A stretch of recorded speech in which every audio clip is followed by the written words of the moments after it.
The folder they put me in had 3 plastic chairs and a water cooler that hadn't been refilled in days. I sat there in my gray Carhartt jacket, the one my son had given me 7 Christmases ago, back when he still called on Sundays, and I waited. Through the glass partition, I could see my daughter-in-law speaking with her attorney. She was laughing at something. Then she glanced in my direction, and she laughed a little harder. I didn't look away. I just folded my hands on my knee and waited. My name is Gerald Booth. I am 63 years old. I drove to the courthouse that morning in a 2009 Ford F-150 with a cracked taillight and a bumper sticker from a fishing tournament I'd won in 2018. I was wearing the Carhartt jacket, a pair of dark Wrangler jeans, and work boots I'd resoled twice. My daughter-in-law's attorney, a man with cufflinks that probably cost more than my truck payment, had already looked me over twice in the hallway. Both times he'd turned back to his phone without saying a word. That was fine. I'd been underestimated before. I want to go back a little. Not all the way, just far enough so you understand how I ended up sitting in that plastic chair, watching a woman laugh at me through a glass wall. My wife, Margaret, passed away 14 months before that morning. Pancreatic cancer. 8 weeks from diagnosis to the end. She was the kind of woman who remembered everyone's birthday without writing it down, who kept a spare key to 3 different neighbors' houses, who laughed at her own jokes even before she finished telling them. When she died, I felt like someone had taken the subtitles off the world. Everything kept moving, but I couldn't make sense of any of it. My son, Daniel, was there for the first few weeks. He drove up from Charlotte, stayed for the funeral, helped me go through some of her things. Then he drove back. That was expected. He had a life, a job, a wife. I understood it. What I didn't understand at first was how quickly things changed after that. Daniel had married his wife, Renee, 4 years before Margaret passed. We'd never been close, Renee and I. She had a way of speaking that made ordinary conversation feel like a negotiation. When she asked you how you were doing, you always had the sense she was calculating something behind her eyes. Margaret had said to me once, quietly, after a Thanksgiving dinner, "That woman keeps score, Gerald. I just don't know what game we're playing." I told her she was being uncharitable. I was wrong. About 3 months after Margaret died, Renee started calling me more often. That surprised me. She asked how I was managing the house, whether I'd thought about downsizing, whether I'd talked to anyone about estate planning, or she said she was worried about me. She said Daniel was worried too, though when I called Daniel directly, the conversations were short and vague, like he was reading from a script he hadn't fully memorized yet. In April, 8 months after the funeral, they drove up together for a weekend. Daniel spent most of it in the backyard or watching television. Renee sat at my kitchen table with a yellow legal pad and asked me detailed questions about my finances. She framed it as concern. She said she wanted to make sure I wasn't being taken advantage of. She mentioned, more than once, that people my age were frequently targeted by scammers. She said she and Daniel had been talking to a financial advisor, their financial advisor, about consolidating my accounts for easier management. I told her I appreciated the thought, but that I was handling things fine. She smiled at that. The smile didn't reach anywhere near her eyes. I want to be honest with you about something. I am not a wealthy man by any flashy measure. I spent 31 years as a civil engineer for the state of North Carolina. I drove used trucks and bought clothes on sale and took vacations that involved a tent and a fishing license.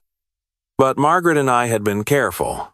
We'd paid off the house in 2009, we'd maxed our retirement contributions every year we could, and in 2003, I had co-founded a small engineering consultancy with 2 colleagues we'd sold our stake in 2017 when the firm was acquired. That sale, after taxes, had left me with considerably more than most people who saw my truck or my jacket would have guessed. I had never told Renee any of this. I hadn't told Daniel the full details either, because that had always seemed like the kind of conversation you have when you're making a will, not over Sunday dinner. Margaret had known, of course, every detail, and Margaret was gone. By September, things had escalated in ways I hadn't anticipated. Daniel stopped returning calls. When we did speak, he echoed things Renee had said so precisely, it was almost eerie, the same phrases, the same concerns, the same gentle pressure about getting things in order. Renee had connected me with their financial advisor, a man named Fuller who had an office in a Charlotte high-rise and a handshake that lingered a half-second too long. Fuller had sent me documents recommending I move the bulk of my liquid assets into a managed account he controlled. The fee structure was buried in the third exhibit of a 12-page attachment. I didn't sign anything, but I kept the documents. I also started paying closer attention to other things. There were questions that didn't add up. Renee had told me in April that she and Daniel were renting in Charlotte while they saved for a house. But in June, Daniel had mentioned something about a kitchen renovation. When I asked about it casually during a call in August, he fumbled and said they'd gotten a great deal on a lease with an option to buy. In October, a mutual friend of Daniel's and mine mentioned he'd seen them at an open house in a neighborhood where the entry-level homes started at $600,000. They were living beyond what Daniel's salary as a mid-level project manager could reasonably support. And Renee didn't appear to work. She called herself a consultant, but when I looked up the LLC she'd mentioned once in passing, it had been registered 18 months prior, had no website, no listed clients, and had filed no income with the state of North Carolina for its first full year of operation. I am an engineer. My entire professional life was about identifying load-bearing problems before structures failed. I know what a thing looks like when the math doesn't hold. I hired a private investigator in November. His name was Marcus. He was a retired detective, meticulous, the kind of man who never overpromised and always delivered. I told him what I was seeing and gave him everything I had. He took the retainer without blinking and went to work. What Marcus found over the next 2 months was worse than I'd imagined, and I had imagined some fairly dark things. Renee had, before marrying Daniel, been involved in a civil judgment in Georgia, a case involving an elderly woman and a contested power of attorney. The judgment hadn't resulted in criminal charges, but the pattern was documented.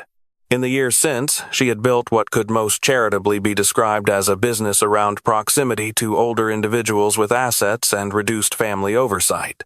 Fuller, the financial advisor with the warm handshake, had his license suspended in 2 states under different names. The LLC she controlled had, in fact, received transfers not from clients, but from an account connected to Fuller's management firm, structured in a way that obscured their origin. And there was a document. A power of attorney document, partially completed, with my name on it. I had never seen it before. I had never signed it. But my name was on it, and there was a signature on the line that was not mine. I sat with that for a long time. I thought about Daniel, my son. I thought about whether he knew, or whether he was just a man who had loved someone unwisely and gotten in deep before he understood the current he was swimming in. I wanted to believe the latter. I still wanted to believe it. I contacted the North Carolina Attorney General's Elder Fraud Division in January. I brought Marcus's full report, the documents from Fuller, the unsigned power of attorney, and everything else I had collected. The investigator I spoke with, a woman named Tran, was quiet and thorough. She thanked me for coming in and told me not to change any of my financial behavior. She said they would be in touch. They were in touch. Quickly. In February, I received a certified letter from an attorney representing Renee. It stated that, in accordance with my alleged diminished capacity, there it was. Finally, she was seeking conservatorship over my estate through the Mecklenburg County Probate Court. The document cited, as supporting evidence, a letter from a physician I had never met and a psychological evaluation I had never undergone. I called Tran. She told me to let it proceed and show up to the hearing. Dress comfortably, she said. You don't need to impress anyone. So that's how I ended up in that plastic chair, in my Carhartt jacket and my Resoled work boots, drinking stale water from a paper cup, watching my daughter-in-law laugh through a glass partition. The hearing was in a small courtroom on the 4th floor. The judge was a woman in her 50s, sharp-eyed, with reading glasses she took on and off rapidly when reviewing documents. Renee sat at the petitioner's table with her attorney. Daniel sat beside her. He didn't look at me when I walked in. I sat at the respondent's table with my attorney, a woman named Patricia, whom I had retained quietly in December and who had spent the past 6 weeks doing nothing but preparing for this exact morning. Renee's attorney went first. He was smooth. He spoke about my age, my isolation since my wife's passing, my apparent inability to manage complex financial decisions. He referenced the physician's letter.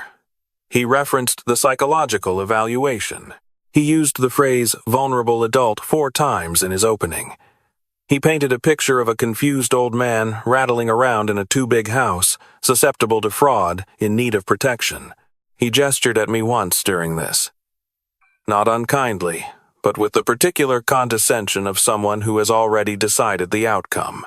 Renee turned in her chair to look at me while he spoke. She was almost smiling. Not quite, she'd been coached well enough to suppress it, but almost. The judge asked if I had any response. Patricia stood. She said she did. She began, calmly, by submitting documentation of my professional history, 31 years, with the state, licensed professional engineer, clean record. She submitted my most recent cognitive evaluation, conducted 6 weeks prior by a board-certified neuropsychologist, which found no indicators of diminished capacity whatsoever. She submitted a statement from my primary care physician, who had seen me regularly for 11 years, saying the same. Then she submitted the report from Marcus. Then she submitted the communications between Renee's attorney, Fuller's management firm, and the LLC registered in Renee's name. Then she submitted the power of attorney document with the forged signature. The room got very quiet. The judge took her glasses off slowly and looked at the documents. She looked at them for a long time. Renee's attorney started to say something. The judge held up a hand without looking at him. Then the rear doors of the courtroom opened. There were 2 people, a man and a woman, both in dark coats. The woman was Agent Tran. I recognized her immediately. The man I hadn't met, but he produced a credential wallet and identified himself as a special agent with the FBI's Financial Crimes Unit. They weren't there for me. Renee understood what was happening before her attorney did. I watched it cross her face, not slowly, but all at once, like a window shattering. One moment she was controlled, nearly smiling, certain of the outcome. The next moment something behind her eyes went completely still. Her attorney was on his feet. "Your Honor, I'm not sure what." "Sit down," the judge said. Quietly, but in a way that ended the sentence entirely. Agent Tran spoke briefly to the judge. There was a warrant. There had been an investigation, separate from the probate proceeding, running for several months. The forged power of attorney was one piece of a larger pattern involving at least 4 other individuals in 2 states. Fuller had already been taken into custody that morning at his office in Charlotte. Renee was asked to stand. Daniel was still sitting. He hadn't moved in several minutes.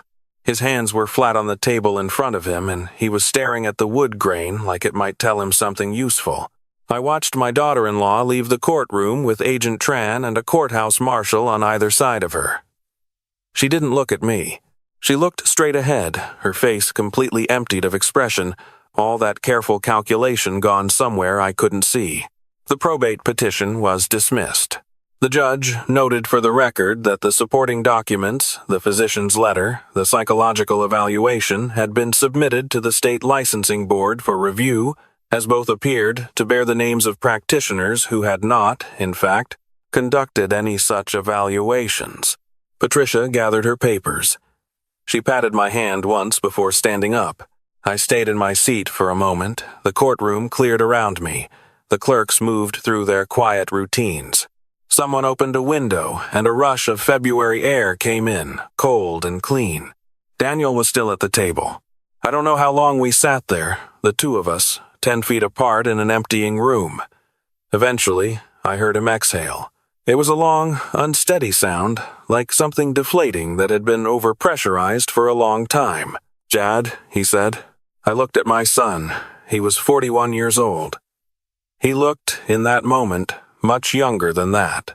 He looked like he'd been asleep somewhere for years and had just woken up in a room he didn't recognize. "I didn't know about the document," he said. "The one with your name. I swear to God I didn't know." I believed him.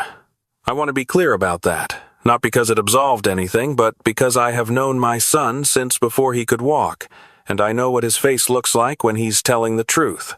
It looked like that. I know, I said. I should have. He stopped. He pressed his hand to his mouth for a moment. There were things I saw, things that didn't add up, and I told myself I was reading it wrong. I told myself I was being paranoid. He shook his head. I didn't want to see it. That's a different thing from not knowing. We both understood that. But it wasn't the moment to draw that distinction sharply. Some conversations need to happen in kitchens, over coffee, in the ordinary light of a weekday morning, not in courtrooms. Come have dinner with me, I said. Not today, but soon. He nodded. He was trying not to cry, and not entirely succeeding, and I let him have that without comment. I stood up, buttoned the Carhartt jacket, and picked up my folder. In the hallway, I stopped at the water fountain. The water was cold, and it tasted like water should taste. I stood there for a moment, looking out the window at the parking lot, at my old truck sitting exactly where I'd left it, unremarkable among the leased sedans and the SUVs. A clerk who was walking past glanced at me the way people glance at someone they've decided is lost. "Can I help you find something?" she asked. "No," I said. "Thank you. I know exactly where I'm going." I drove home on the back roads.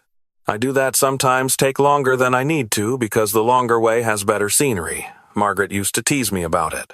She'd sit in the passenger seat with her feet up on the dashboard. She always did that, drove me halfway crazy, couldn't help but love it, and she'd say, "Gerald, we're going to arrive at our own funeral at this rate." And I'd say, "Margaret, maybe that's the point." I think about what I want people to take from what happened to me. Not the legal outcome, that part sorted itself out, the way things do when you've done the unglamorous work of paying attention and keeping records and not letting anger make you reckless. I mean the human part of it. My daughter-in-law saw a man in a second-hand jacket driving an old truck, and she decided that was the whole story. She decided I was a resource to be moved around, a number on a balance sheet, a vulnerable gap in a system she knew how to exploit. I don't think she ever once considered that I might be paying attention, that I might have spent 31 years solving problems that required more patience and precision than anything she'd ever attempted. That the very qualities she mistook for weakness, the quietness, the simplicity, the lack of performance might be the things that had kept me standing while flashier people fell. People will show you who they are if you're quiet long enough to let them. That's not a comfortable truth. It means letting some things hurt that you could maybe deflect. It means watching clearly instead of reacting quickly. But it is, in my experience, the most reliable information you will ever collect about another person. Daniel and I had dinner 3 weeks later, on a Tuesday evening at my kitchen table. He told me things I had suspected, and some things I hadn't. He told me when he'd started to understand something was wrong and what it had cost him to keep not understanding it. He cried once, briefly, and I did not pretend not to notice, and he did not pretend he wasn't. We ate the pot roast I'd made Margaret's recipe. I've been making it for 34 years, and we talked until after 10 o'clock, which neither of us had done in years. Before he left, he stood in the doorway of my kitchen and looked at the Carhartt jacket hanging on the hook by the door. He'd given it to me for Christmas in 2017. He'd apologized for it at the time, said he'd meant to get me something nicer but had run out of time. I'd told him it was perfect and I'd meant it. "That jacket," he said. "Good jacket," I said. He laughed, finally. Something real in it. "I should have come around more," he said. "After Mom." "Yes," I said. "You should have." He nodded. He'd expected that answer, I think. Expected it and needed it. "I'm going to," he said. I held the door open and watched my son walk to his car in the cold night. The stars were out over the ridge behind the house, the same stars that had been over that ridge since before either of us existed. The truck was in the driveway, the cracked taillight unrepaired, the bumper sticker faded a little more than it had been a year ago. I went inside and washed the dishes. There's a thing I've noticed about getting older that I don't think younger people expect. You become, in many people's eyes, a version of yourself that exists in the past tense. They see what you were and assume that's all you are. They stop watching. They stop listening. They decide they already know the story and they stop reading. That is their mistake to make. I am 63 years old. I have buried my wife and nearly lost my son and sat in a plastic chair while someone laughed at my jacket. I have also spent 6 months quietly and methodically building a case that helped put 2 people in front of federal investigators and protected, from what I later learned, at least 4 other families who were targeted by the same operation. I did it in work boots and an old Carhartt jacket. I did it without raising my voice. I am not telling you this to congratulate myself. I am telling you because the version of me that walked into that courthouse that February morning was the same version that has always existed, careful, observant, unhurried. I never changed. I never needed to. The only thing that changed was what other people thought they saw when they looked at me. And that was their problem, not mine. If you are reading this or listening to this, however you've come to it and someone in your life has decided you are less than you are, I want to say this to you directly. Let them keep thinking it. Don't argue with them. Don't perform. Don't dress up. Pay attention. Keep records. Be patient in the way that only people who are very certain of themselves can afford to be patient. The truth has a way of arriving. Sometimes it's slow, but when it gets there, it tends to settle the question permanently. I still drive the same truck. The taillight is still cracked. I keep meaning to fix it, and I keep finding other things to do. I think Margaret would have loved every minute of that February morning. She would have sat through the whole hearing without saying a word, and then on the drive home she would have put her feet up on the dashboard and looked out the window at the February trees, and eventually, in her own time, she would have laughed the way she laughed at her own jokes fully, without apology. Like it was the funniest thing anyone had ever done. And then she would have told me I should get the taillight fixed. She was usually right about the small things. I'm working on it.